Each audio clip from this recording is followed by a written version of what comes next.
जय सच्चिदानंद, राम राम, सत श्री अकाल। गुरु ब्रह्मा गुरु विष्णु गुरु साक्षात परमेश्वरा गुरु पार ब्रह्म स्वामी गुरुदेव महेश्वर तमेव माता पिता तमेव बंधु सखा तमेव तमेव विद्या सर्वं तमेव मम देव देवो वंदो चरण सरोज गुरु बुध मंगलाकार। जैसे वतनर होते हैं भवसागर से पार, गुरु जी के सिमरण मात्र से नाशत विघ्नान। तसे सर्वप्रम में ध्यावत है सब संत, आप प्रगटे जगत में जीव का निस्तार में। शब्द नव बनाए सुंदर जीव का उतारने, नम्रता और दीनता से भेंट सतगुरु लीजिए। मैं हूँ शरणागत तुम्हारा दास, बोलो जयकारा बोल मेरे श्री गुरु महाराज जी की जय। आज हम जल्दी आ गए हैं संडे करके अमृतवाणी सेवा ट्रस्ट की तरफ से, श्री हरिहर सत्संग मंडल की तरफ से आपको सत्संग सुनाने के लिए। तो जो ये वाणी है ये सभी संतों की, महापुरुषों की एक ही वाणी होती है, वही सृष्टि में परमानेंट चलती आती है। जो है उसका जो पालन करता है उसको किसी चीज की कमी नहीं आती।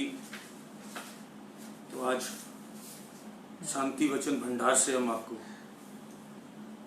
ये 60 साल पहले लिखी गई थी अमृत वचन।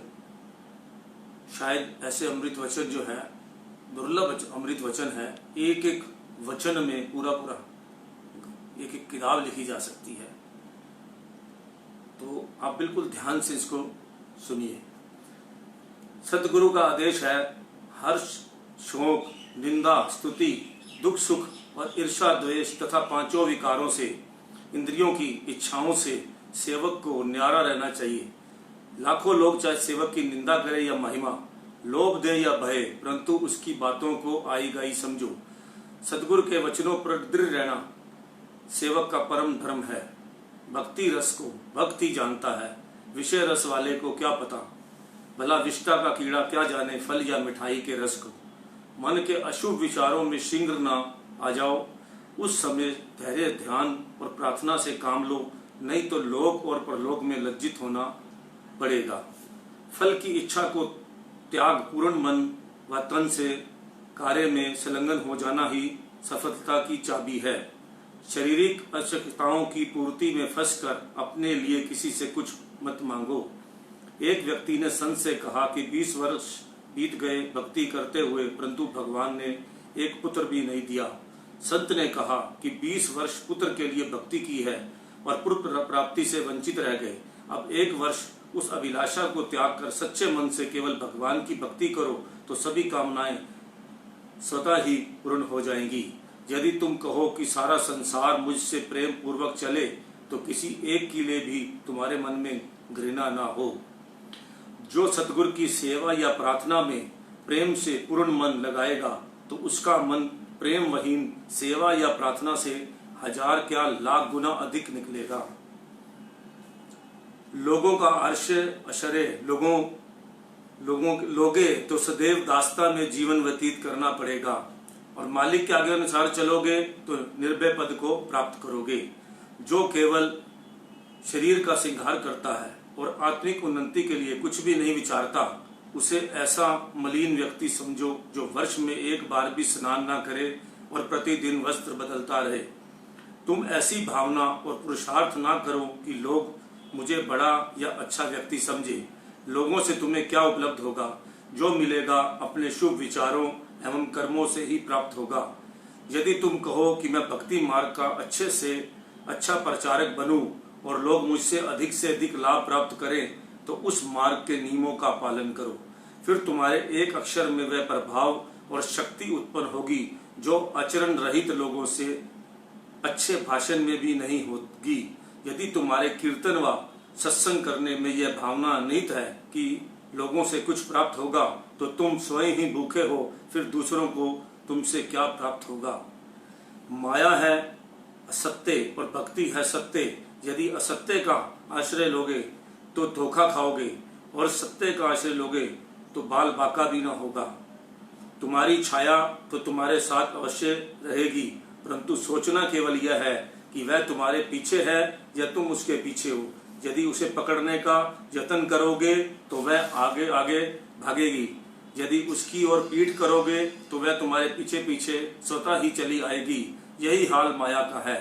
संसारिक वस्तुओं के बिना शारीरिक निर्वाह भी असंभव है, परंतु अंतर केवल इतना है कि एक के जीवन का उद्देश्य ही परमार्थ एकत्र करना है, और वे पदार्थ उन्हें साथ नहीं देते।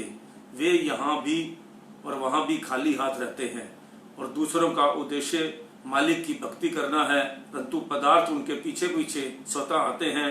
उनका लोक भी और परलोक भी सवर जाता है। बोलो जयकारा बोल मेरे श्री गुरु महाराज जी की जय।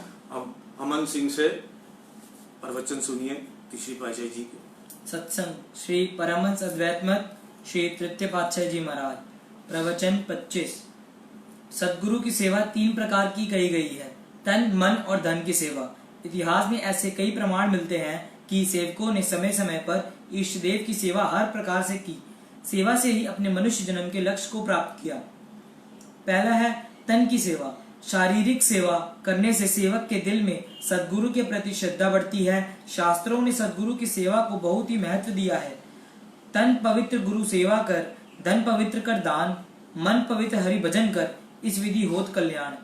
मनुष्य संसार में कितनी भी उच्च पदवी क्यों न रखता हो, परंतु गुरु दरबार में मान रहित होकर सेवा करे और सेवा करते हुए अपने को धन्य समझे कि मेरे कितने अच्छे भाग्य हैं कि मुझे सद्गुरु के दरबार की सेवा का सुअवसर प्राप्त हुआ है। दूसरा है धन की सेवा।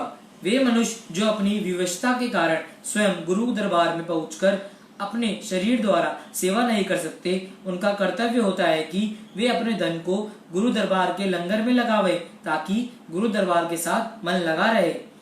तीसरा मन की सेवा।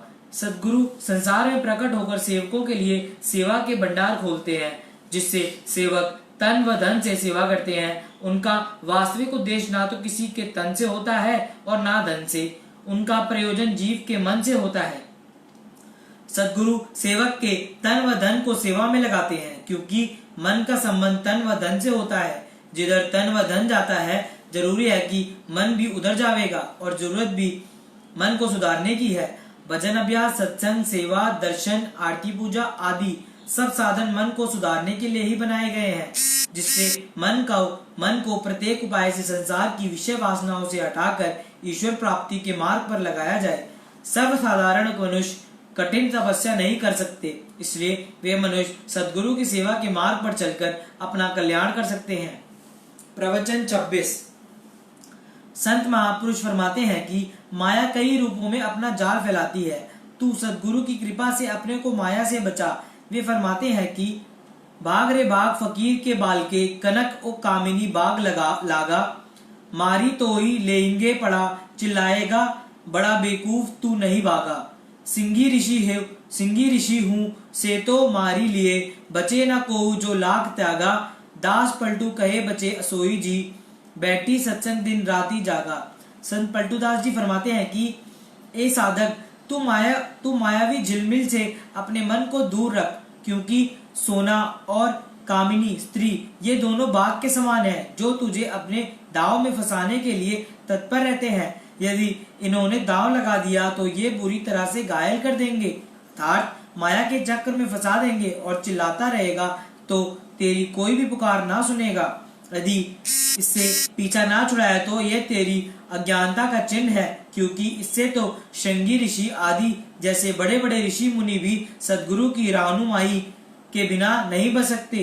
पलटूदास जी कहते हैं कि इससे वही बच सकता है जो दिन रात सत्पुरुषों की संगति में निमग्न रहता है, अर्थात सद्गुरु के आदेशानुसार अपना जीवन व्यतीत करता है। यह संसार एक प्रबल माया का भंवर है, जिसमें दिन रात जीव गोते खाते हुए इसी में ही लीन हो जाते हैं। उन्हें कोई तट दिखाई नहीं देता।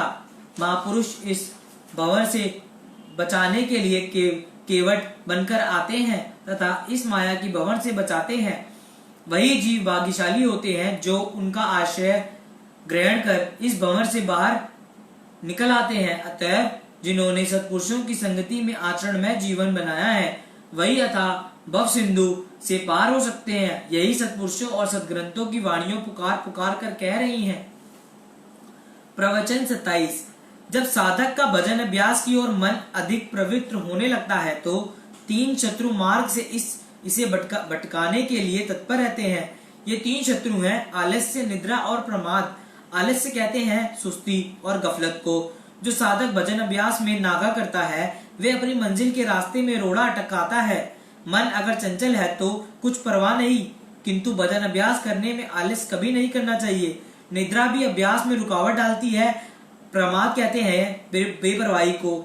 इन सब दुर्गुणों से साधक को परहेज रखकर मंजिल की ओर बढ़ते जाना चाहिए। जब साधक की चित्त वृत्तियों भजन अभ्यास में एकाग्र हो जाती हैं तो उसमें सिद्धियां आ जाती हैं। अच्छा तो यह है कि इन ताकतों का उसे पता ही ना चलने पाए। यदि उसे कुछ सिद्धि शक्ति का अनुभव होने भी लगे तो अहंकार करने से परहेज रखे तथा नम्रता व गरीबी से काम ले, नहीं तो शीघ्र ही गिरावट की ओर जाएगा, फिर उसे संभालना कठिन हो जाएगा।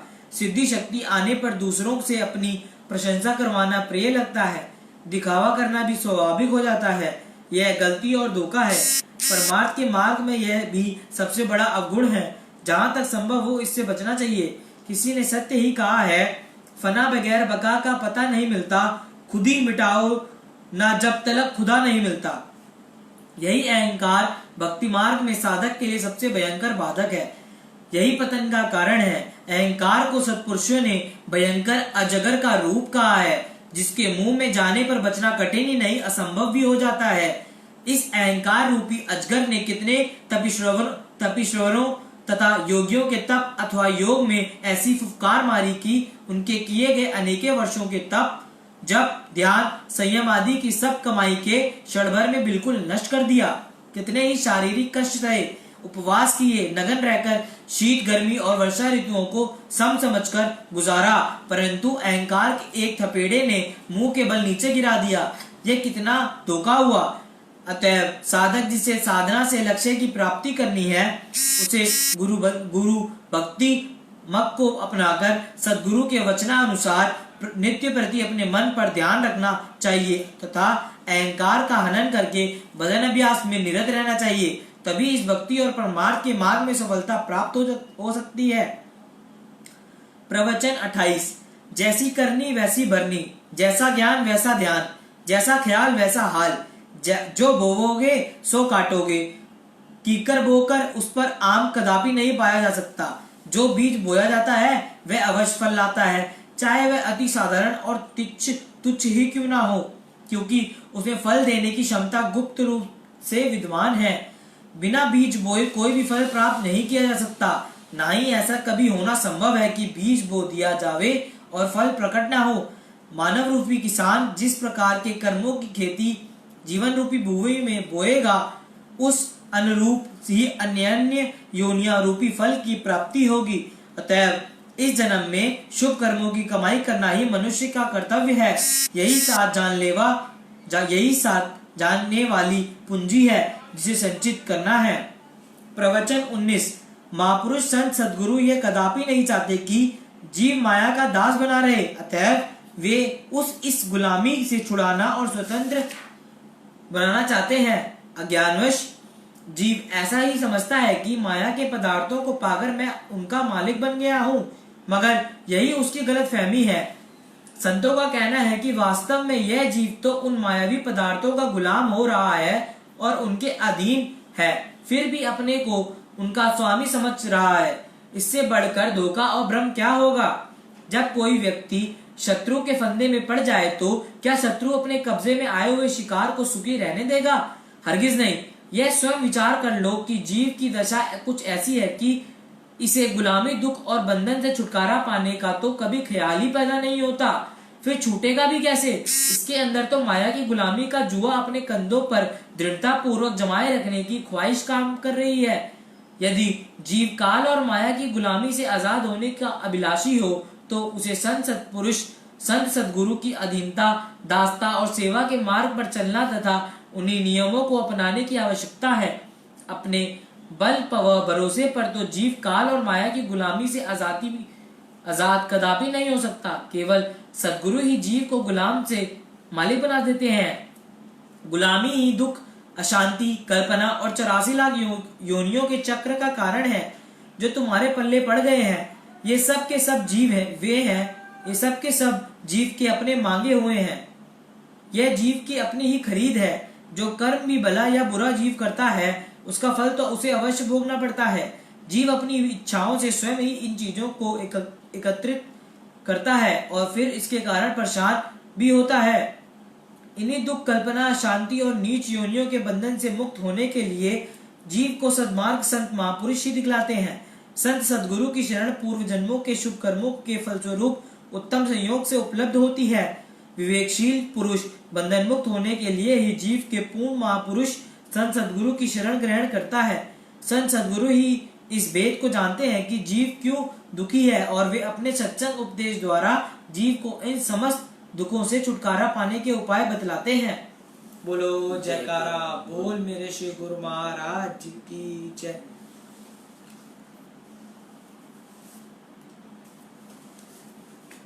कहानी। लोभ। महाबली रावण के पास बहुत विशाल राज्य था, लेकिन काम वासना के अधीन होकर उसने न केवल राज्य को ही सर्वनाश करवाया अपितु उससे अपकीर्ति का भी भाजन बनना पड़ा। ऐसे ही क्रोध के आवेश में आकर यदि कोई किसी का अहित कर बैठता है तो उसे उसकी सजा भी भुगतनी पड़ती है और हाथ पल्ले भी कुछ नहीं आता।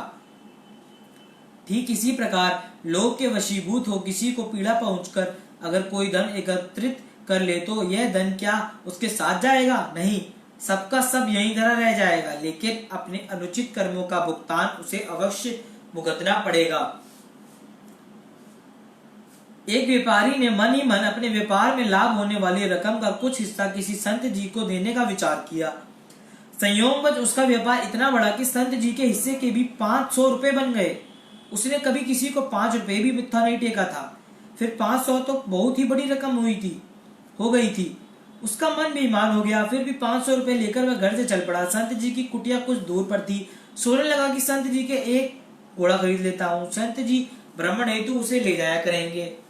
अभी थोड़ी ही दूर पहुंचा था कि सोचने लगा 250 रुपए में मिल जाएगी, इसलिए गाय ही ले लेता हूँ, संत जी दूध लस्सी पी लिया करेंगे। ऐसा विचार करते करते वह संत जी की कुटिया तक पहुंच गया। कुटिया के बाहर एक आदमी फूल, फल व नारियल इत्यादि बेच रहा था। वह सोचने लगा कि उस आदमी के पास जाकर एक नारियल ही खरीद लेता हूँ। नारियल का भाव पूछा तो उसने 5 पैसे बताए। स्वभाववश उसने कहा कि मैं तो 4 पैसे दूंगा। बेचने वाले ने कहा कि 4 पैसे में तो सामने वाले बगीचे से मिलेगा। बगीचे में जाकर वह माली से पूछने लगा, नारियल क्या भाव दोगे? माली कहने लगा 4 पैसे में। उसने कहा मैं तो 3 पैसे ही लूंगा। माली ने कहा कि 3 पैसे में लेना है तो स्वयं पेड़ पर चढ़कर तोड़ लो। लोभ में अंधा हुआ वह नारियल के पेड़ पर चढ़ गया। अभी नारियल तोड़ ही रहा था कि पैर खिसक गया और वह वही पेड़ पर लटका रह गया। एक ऊंट वाला वहां से गुजर रहा था, उसे आवाज लगाकर कहने लगा कि मैं तुम्हें 25 रुपए दूंगा, तुम मुझे अपने ऊंट पर चढ़कर नीचे उतार दो।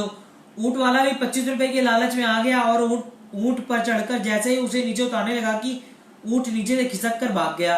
वह स्वयं भी उस आदमी के साथ लटक कर रह गया।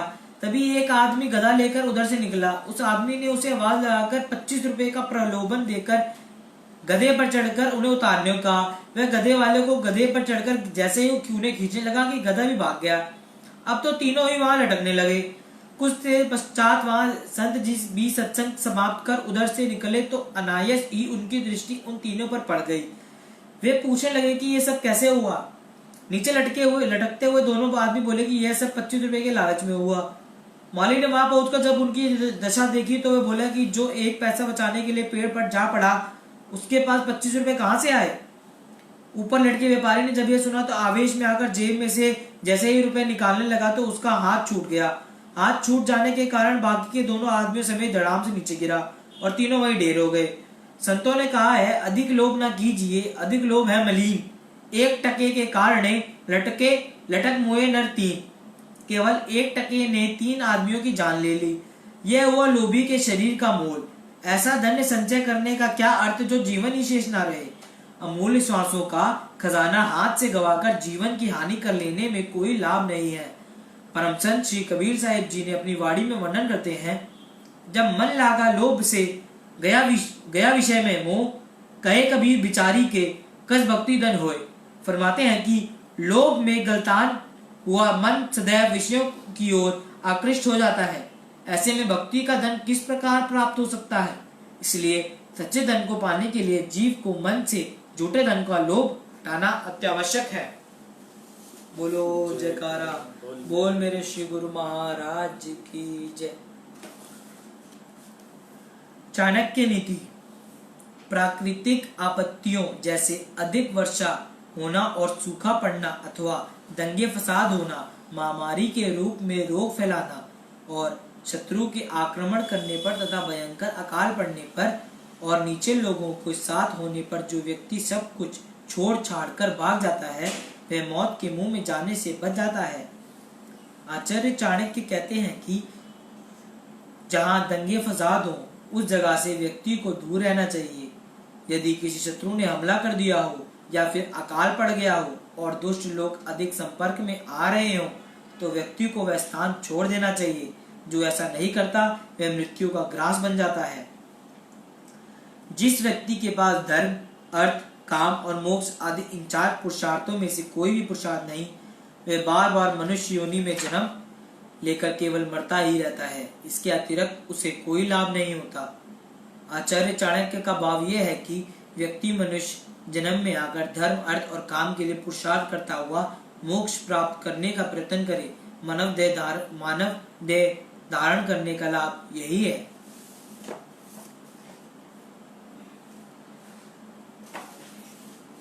स्वास्थ्य। तुतलाना एवं हकलाना।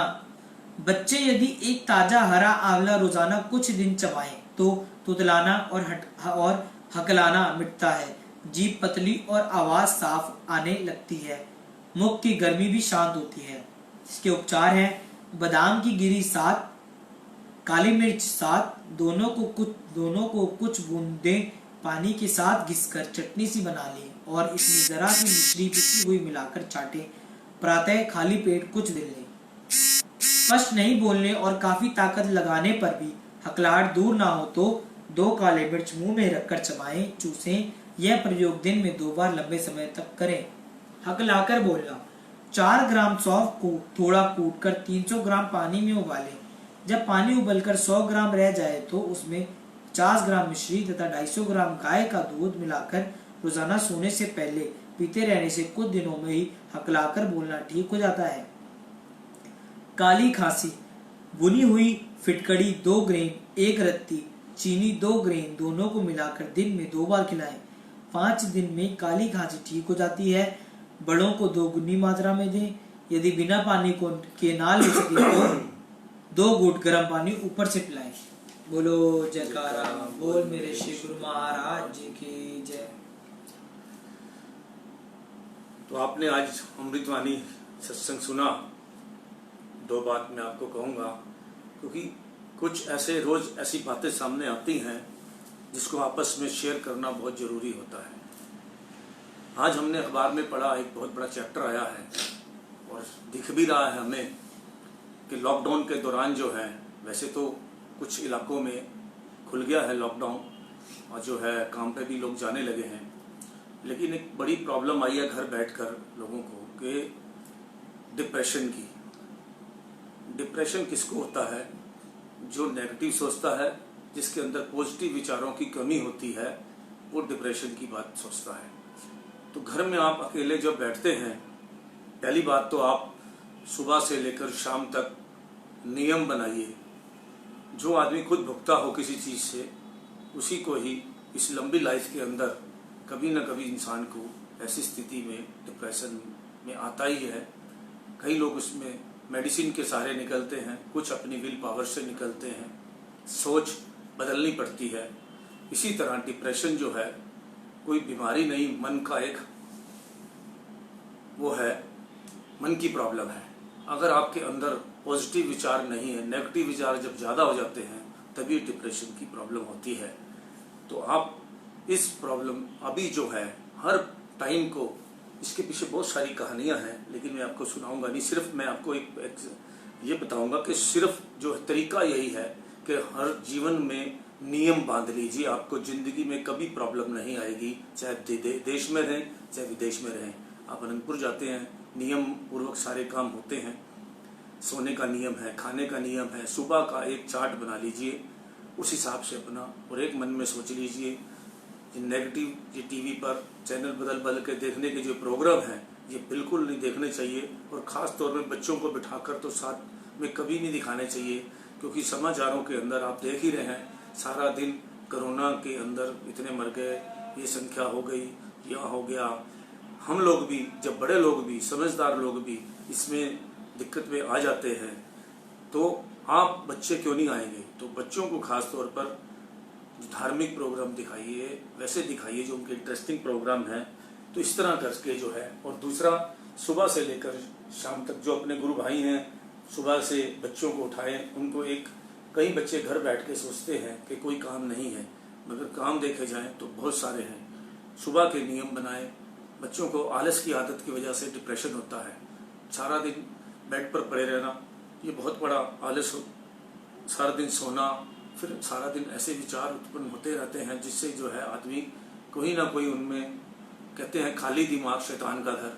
दूसरी बात जो महापुरुष कहते हैं कि जब खाली खेत हो तो उसमें कुछ ना कुछ बेकार का घास फूस उग जाता है।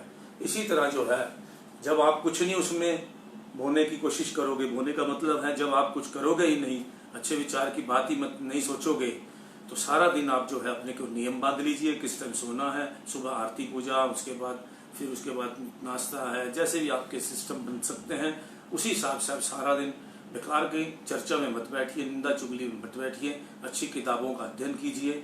अच्छी, और आपके मोबाइल पर भी जो भी देखें, आप पुराने हिस्ट्रियाँ देखनी है, कुछ भी देखना है, किसी महापुरुष का देखना है, तो सारे चीज़ें हमारे इंस्टेंट नॉलेज लेने का समय है, आप उसमें अपना व्यतीत कीजिए। दूसरी बात है, अजय गुप्ता जी ने कमेंट करा है, Shri Radha Rani blessing with you and your family. उनको आपको राधे राधे जी अजय गुप्ता जी। हम कमेंट पढ़ नहीं पाते, हाँ, ये थोड़ा हम दूर होने की वजह से दिखता नहीं है, तो हम कई लोगों के कमेंट्स आते हैं तो फिर बाद में हम उनके आंसर दे देंगे। तो जो है अभी मैं सभी को जय सच्चिदानंद करता हूँ, और आपकी फैमिली को राधे राधे जी। आप मथुरा में आनंद ले रहे हैं, वृंदावन में आनंद ले रहे हैं, बहुत अच्छा है। तो इसी तरह करके जो है हम लोग जो है डिप्रेशन से निकल सकते हैं। डिप्रेशन को बहुत, अगर ये अंदर घुस जाए तो निकालना मुश्किल है, और इसको तो घुसने नहीं देना डिप्रेशन को। तो उसका तरीका यही है कि हमें पॉजिटिव बात सोचनी है, और हमारे को प्रभु ने कितना, अपने उन लोगों को भी देखना है कि जिनके पास कुछ नहीं, हमारे पास कितना कुछ है। मालिक ने हाथ पैर सब दिए हैं, अच्छा दिमाग दिया है, अच्छे संस्कार दिए हैं, और जो है अच्छी अच्छी बुक्स पढ़िए, मोटिवेट होइए अपने आप को और लोगों को भी, और अच्छे लोगों को, जो पॉजिटिव आदमी बात करते हैं उन्हीं के साथ ही बात ज़्यादा करें हम, नहीं तो जो नेगेटिव बात, जो इस तरह की बातें करते हैं उनको भी आप पॉजिटिव बनाने की कोशिश कीजिए। तो इसी तरह डिप्रेशन से में आप नहीं पड़ेंगे। नियम बनाइए, नियम से सब कुछ कीजिए। अब हमने आज बिजनेस नहीं कर रहे, मैं तो हर बात अपने ऊपर लेके चलता हूँ, और उसमें चैलेंज को स्वीकार करता हूँ। जो भी मुझे लाइफ में चैलेंज मिलता है कि जो है उसी को हम देखते हैं, जो है शायद कोई आया है, तो उसी चीज को हम चैलेंज देखते हैं, उन्हीं चीज का जो, तो मैं उसी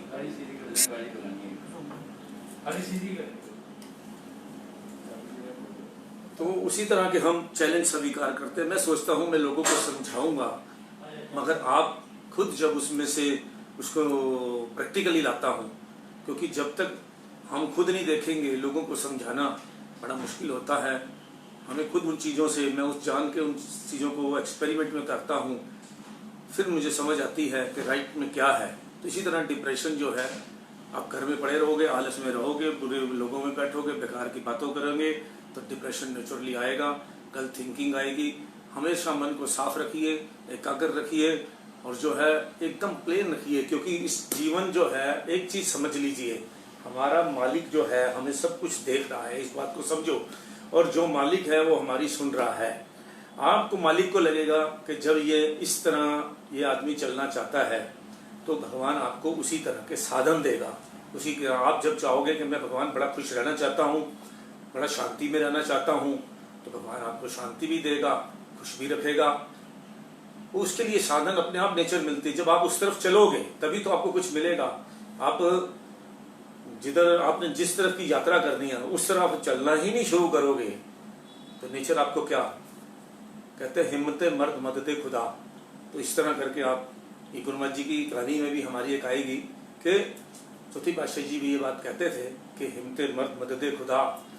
तो जो है इसको जो है हम हिम्मत ही नहीं करेंगे तो खुदा हमारी मदद कहाँ से करेगा। तो इसलिए ये डिप्रेशन की बात जो है बहुत ज़्यादा हो रही है। लोग सोच रहे हैं बिजनेस सब कुछ मालिक ने सब कुछ सबके लिए तय कर रखा है, वो होता रहेगा। आप अपने कर्म, अच्छे कर्मों की तरफ ध्यान देते रहिए। मैं खुद प्रैक्टिकली ये सारी बात से झेलता हूँ। ये नहीं कि कोई हम कितने चाहे पैसे वाला हो उसके पास अलग समस्या होती है, जो कम पैसे वाला है उसके पास अलग तरह की समस्या होती है, और कम पैसे वाले के पास अलग तरह की समस्या होती है। लेकिन अगर हम हिम्मत, मनोबल अपना ऊंचा रखेंगे तो ये समस्याएं एक बराबर सी होती हैं, कोई ऐसी बड़ी छोटी समस्या नहीं होती। तो जो है इस तरह से हम उसको झेल सकते हैं। तो हिम्मत बनाए रखिए और जो है अपने अंदर से पॉजिटिव विचार जरूर लाइए। ये जो हम ग्रंथ पढ़ते हैं, ये अपना गुरु महाराज जी की बातें पढ़ते हैं, आनंद संदेश किसी के घर में पढ़े हैं, जो भी लोग अपने संभाल के रखते हैं उसको एक बार पढ़ चुके हैं। अब मैं ये इसको कम से कम नहीं तो इसको मैं कम से कम करीब 100-150 बार तो पढ़ चुका हूँ। अपने ग्रंथ को मुझे पूरी तरह सब पता है और उसके मेरे अंदर ये बैठ चुका है। जितने भी प्रवचन हैं, मैं कितनी बार तो अपनी अमृतवाणी के अंदर हम पूरी की पूरी 2-3 अमृतवाणी निकाल चुके हैं। गुरु महाराज जी के ये जो है खास प्रवचन है, तो ये इसलिए जो है हमने इसको कई बार पढ़ा है, अध्ययन किया है। तो इसी तरह आप जो है जब अध्ययन करोगे तो आपके अपने विचार अपने अंदर बन जाएंगे। आप सत्संग लोग जो कर सकते हैं, जो आप देखते हैं महात्मा लोग, ये भाई लोग सारे जो हैं, जितने भी संत महापुरुष जितने भी सत्संग करते हैं, वो अपने गुरुओं के विचारों को पढ़ते हैं, फिर उसको अपने अंदर धारण करते हैं। तभी उनके अंदर जो है बिना पढ़े ही सब कुछ निकलता है। जो अंदर होगा वही आपके अंदर से निकलेगा। तो इसीलिए जो है जिसके पास बुरी बातों का भंडार होगा उसके पास बुरी बातें निकलेंगी। अब डॉक्टर है, उसके पास तो डॉक्टरी वाली बातें निकलेगी, वो अपने डॉक्टर की बातें करेगा, वो डॉक्टर से ही साथ ही रहना पसंद करेगा क्योंकि दोनों आपस में डिस्कस कर सकते हैं। इसी तरह जो वैज्ञानिक होगा उसको विज्ञान की बातों में मजा आएगा, उसके अंदर वैसी बातें निकलेगी। तो इसी तरह जो भगवान की बातें करने वाला होगा उसके पास भगवान की बातें होंगी। तो इसीलिए लास्ट में मैंने देखा दुनिया में हर चीज का एंड क्या है। डॉक्टर, बड़े से बड़े डॉक्टरों से मैंने बात की, बड़े से बड़े वैज्ञानिकों से बात की, लास्ट में वो कहते हैं कि जो कुदरत करेगी सब कुछ कुदरत के हाथ में है। आज तक जो चांद में पहुंचने वाला आज तक चांद में क्यों नहीं मकान बना पाया? क्योंकि नेचर अभी चाहती नहीं है। इसी तरह लोग जो है सितारों की खोज में, कभी किसी ग्रहों की खोज में, वैज्ञानिक लाखों सालों से लगे हुए हैं, लेकिन महापुरुषों ने तो बहुत पहले सारे खोज दिए थे। सब अंदर से ज्ञान सब पता है, बड़े बड़े ऐसे महापुरुष पड़े हैं जिनको, लेकिन ये गुरु नानक देव जी ने लख पतालो पताल लख आकाशोकाश ये सारी बातें पहले से ही कह दी हैं। शायद शरीर उन्होंने बाला मर्दाना के साथ सारा घूमा था और जो है सारी बातें लिखी थी। तो इसलिए जो है हमारे जो हमारे संतों का ज्ञान है वो बहुत ऊंचा है। विज्ञान तो भी पहुंचते पहुंचते वो तो बस लगा ही रहेगा। तो इसलिए अपने मालिक की प्रेम भक्ति में रहिए, प्रेम कीजिए अपने मालिक से। जो मैंने आपको कहा था एक बार पिछले से वीडियो में, अपने मालिक से प्यार कीजिए, उससे बातें कीजिए आपके साथ। और प्रॉब्लम का मथुरा के अंदर एक ना हमारी मदर एक धर्मशाला में जाती थी, तो वहां पे रुकती थी। वो हमारे अनंतपुर वाले भक्त्यानी थी जिसकी वो धर्मशाला थी। बहुत पुरानी बचपन की बात बताता हूँ आपको। तो उनका शरीर जो है बहुत भारी था। जो लेडीज थी, जो भक्त्यानी थी, वो उन्होंने अपनी धर्मशाला बना रखी थी मथुरा के अंदर, मथुरा वृंदावन में। तो हमारी मदर बताती थी, जो मैं तो खैर नहीं गया वहाँ पे, लेकिन मदर हमारी बताती थी, जब भी वो हमारी मदर कभी जाती थी तो वहीं पर रुकती थी। तो मैंने देखा कि वो अपने भगवान कृष्ण से सारे काम लेती थी। ऐसे जैसे हम रामू से काम लेते हैं, इसी तरह कृष्णा, अब मैं तो उठ नहीं सकती, ये मेहमान आए हैं, इनको पानी पिला दो। तो थोड़ी देर में वो अपने आप पानी भी आ जाता था। ये खुद बिल्कुल सच्ची बातें बता रहा हूँ आपको। और जब है कृष्णा अब ये काम करो, तो कृष्ण भगवान जी को उसने अपना एक तरह का बच्चा बना रखा था। तो हर टाइम वो कृष्णा मैं सोने लगी हूँ, अब ध्यान रखना। इस तरह से हमारी मदर हमें ये सारी बातें बताती थी। आप जब भगवान को उसने बच्चों के रूप में भगवान कृष्ण को अपना बच्चा बना रखा था, तो भगवान उसके साथ उसके सारे काम करता था। ये आज कोई 40-50 साल पुरानी बात है जो मैं अपनी मदर से सुनता था। मदर हमारी उसी धर्मशाला में रुकती थी और वो खाना भी आ जाता था। भगवान कैसे बकता था उनको भी नहीं पता।